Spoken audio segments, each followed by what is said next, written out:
dimanapun berada. Semoga selalu dalam lindungan Allah Subhanahu wa Ta'ala, sehat-sehat selalu, bahagia selalu, dan jangan lupa bersyukur.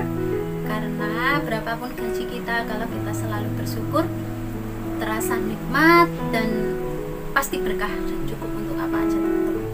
Jadi tidak usah mengeluh atau istilahnya itu berontak gitu ya.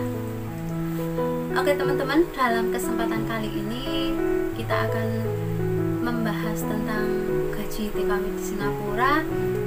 Jika di bawah standar itu bagaimana dan apa yang harus kita lakukan. Oke teman-teman, dalam video saya kali ini saya ingin berbagi informasi atau ini sesuai pengalaman pribadi saya sendiri ya, selama menjadi TKW di Singapura.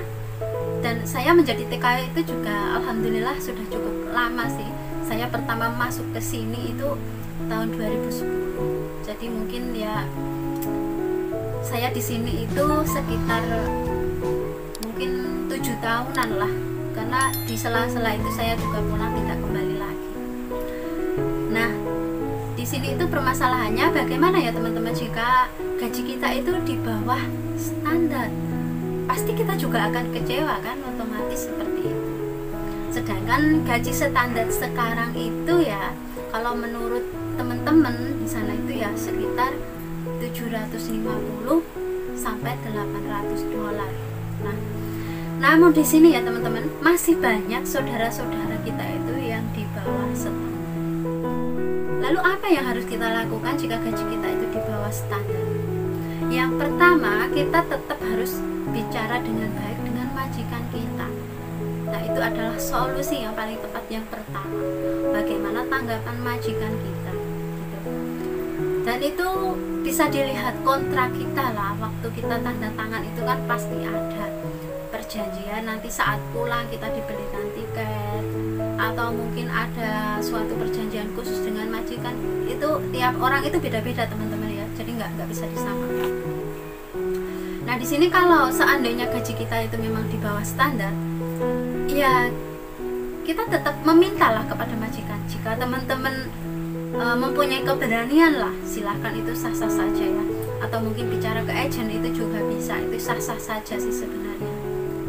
Nah, tapi kalau menurut saya pribadi ya, kalau saya pribadi ini ya, tidak membahas orang lain, maksudnya ya menurut pengalaman saya lah. Kalau saya itu bekerja ya teman-teman, asalkan nyaman. Yang pertama itu nyaman, tenang, dan waktu istirahat itu cukup, makan cukup, tidak dibeda-bedakan, itu bagi saya sudah alhamdulillah sekali, saya bersyukur.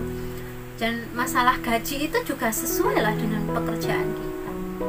Nah mungkin kalau teman-teman tuh ada yang mempunyai job jaga orang tua, jaga bayi, atau jaga anak-anak itu yang masih kecil-kecil, itu pasti gajinya juga lumayan besar sih.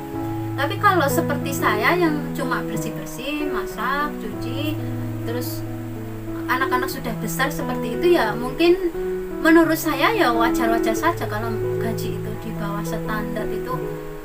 Jadi tetap menerima saja lah, saya itu nggak terlalu mempermasalahkan. Ya memang bukan apa ya, nggak sesuai kalau kita menurut aturan di yang sekarang itu, memang nggak sesuai teman-teman. Tapi saya itu juga berpikir, seandainya saya itu komplain meminta gaji seperti teman-teman yang standarnya seperti itu, saya tuh malesnya itu di sini loh. Nanti kalau kerja saya dikomplain, saya istirahat dikomplain, saya juga nggak enak otomatis. Jadi ya lebih baik saya menerima saja lah, asalkan istirahat saya cukup, terus makan juga tidak dibeda-bedakan, saya dikasih fasilitas itu juga lumayan lah. HP juga bebas, saya bisa off day. Lagian kalau keluar itu ya teman-teman, beli apapun itu majikan saya tidak mau dibayar. Jadi ya bagi saya sih nggak apa-apa sih seperti itu. Jadi itu menurut hak masing-masing teman-teman aja lah. Itu bukan suatu apa ya, menurut saya sih bukan hal yang perlu dipermasalahkan gitu. Kalau menurut teman-teman bisa menerima ya nggak apa-apa, kalau nggak bisa menerima komplain juga sah-sah saja seperti itu. Oke teman-teman, begitu itu ya sedikit ulasan dari saya, semoga menambah wawasan teman-teman. Jika teman-teman memang berani untuk meminta, ya silahkan untuk komplain kepada majikan atau ke agent, itu sah-sah saja. Dan kalau tidak, teman-teman bisa menerima, itu juga tidak apa-apa. Terima kasih teman-teman yang sudah menonton video saya sampai selesai. Sampai jumpa lagi di lain kesempatan. Bye bye, see you next time. Wassalamualaikum warahmatullahi wabarakatuh.